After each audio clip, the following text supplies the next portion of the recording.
Alrighty, Tommy Reed here. I want to show you how to do some metal cutting. And I had to actually cut these. I got two plates here to make a bigger turbine, basically a Hero engine. And basically what I'm going to show you, this is about almost 24 inches in diameter. I had a heck of a time cutting it. I just used the old, Chinese secret cutting tool. So it basically had to work it. A lot of dust around here, so I do have to take a shower. But I want to show you what really a Hero engine is without the steam. I did a little prototype with 3D printing here. And if you can see, I have a little turbine here. And there is a rotary union down there, if you can see that. And basically what I'm doing is taking the pump. I got a little leak here and there. Taking the pump, pumping fluid down into the rotary union. What that does is forces the fluid upward into the, now this is basically what they call a WIRTZ, W-I-R-T-Z pump. Instead of horizontal, it's actually a vertical. So there's like an Archimedes screw in there that's actually pumping the water to the rim jet. So I'll just show you what this does. Just nothing serious, but it gives you a pretty good idea of what the rim jet actually is doing. And it's a good experiment, especially when designing a pump. So I did a 3D printing. I do have a pump down here that actually pumps fluid up. And this is basically a very low power pump itself. It's a leaky. So, but other than that, you can see the simplicity of basically it's a Hero pump, motor, but without the steam. We're using actually water. So I'm going to take it over here and show you some of the big unit I'm actually working on. This is going to be the center jets. Basically, it's going to be 18 inches in diameter. This is very unique because I'm going to have 4 jets on this, but I'm also having a internal Pelton wheel. So basically, when this is rotating counterclockwise due to the reverse threading in the rotary union, it causes thrust.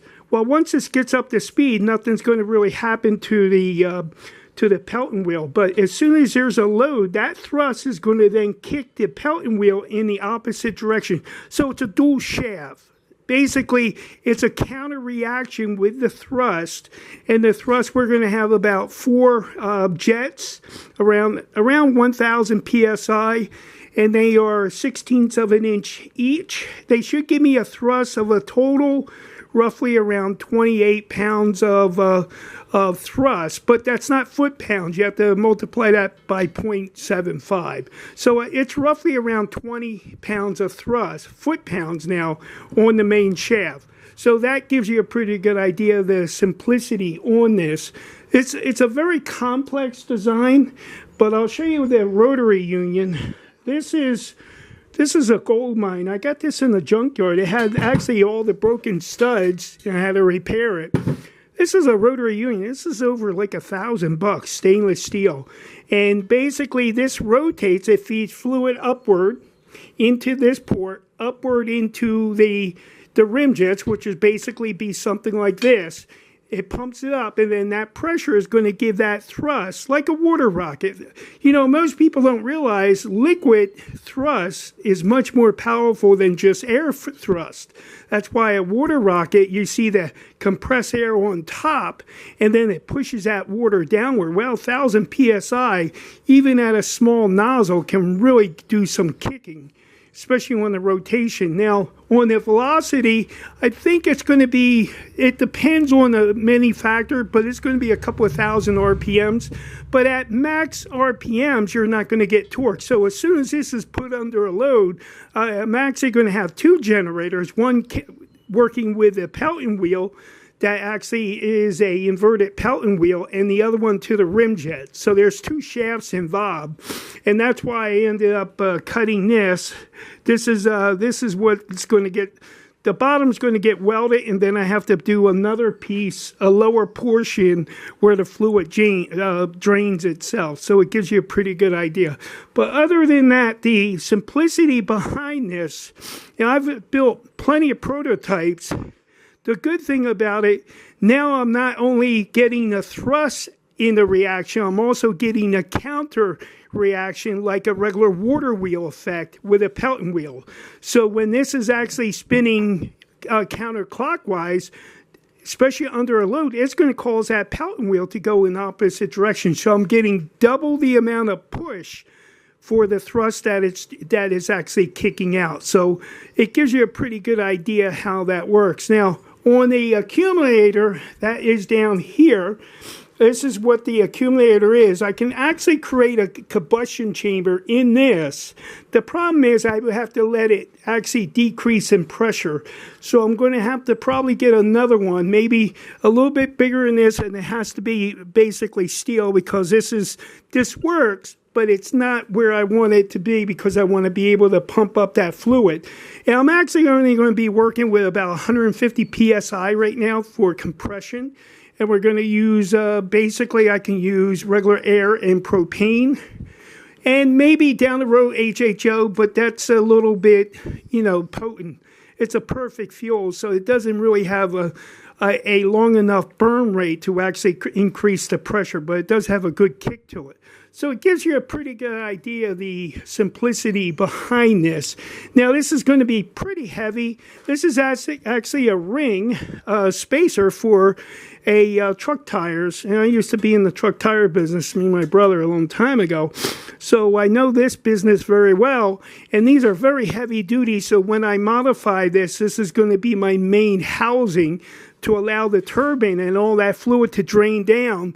I have another tube here I'll end up cutting, and that will basically fit right underneath the nice drain and everything. So it should be in a pretty good organization when it comes to everything working properly. So other than that, what am I accomplishing?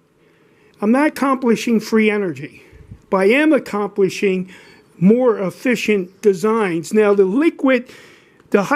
hydraulic combustion engine eliminates the piston rod, and also the crank. So I'm using fluid as a replacement. That means it doesn't wear out.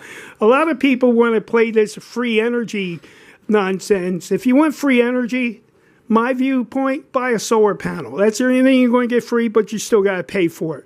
But everyone's out there like the woodwork today, claiming all this free energy, and it's just nonsense. So don't go with the scams.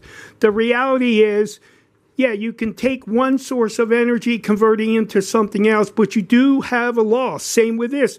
This is about maybe 62% efficient, maybe 70, depending on everything.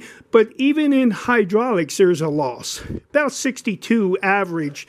So overall, I'm looking to build a 10 kilowatt on this one. And I'm doing the math, and it's going to be pretty close, depending on the amount of RPMs. I want it really low RPMs, because what it does, that's where you get the most amount of force involved. So even at 20 pounds of thrust, at maybe 1,000 RPM, I could generate some good torque out of that, and also horsepower. So I hope you enjoyed this little update, and basically it's a little mess. I got a lot of cleaning up to do in here, but this is all finished. I'm going to use the blocks and everything for these are bearing blocks right here. So these are good for setting up the shaft, and this would be the main shaft itself.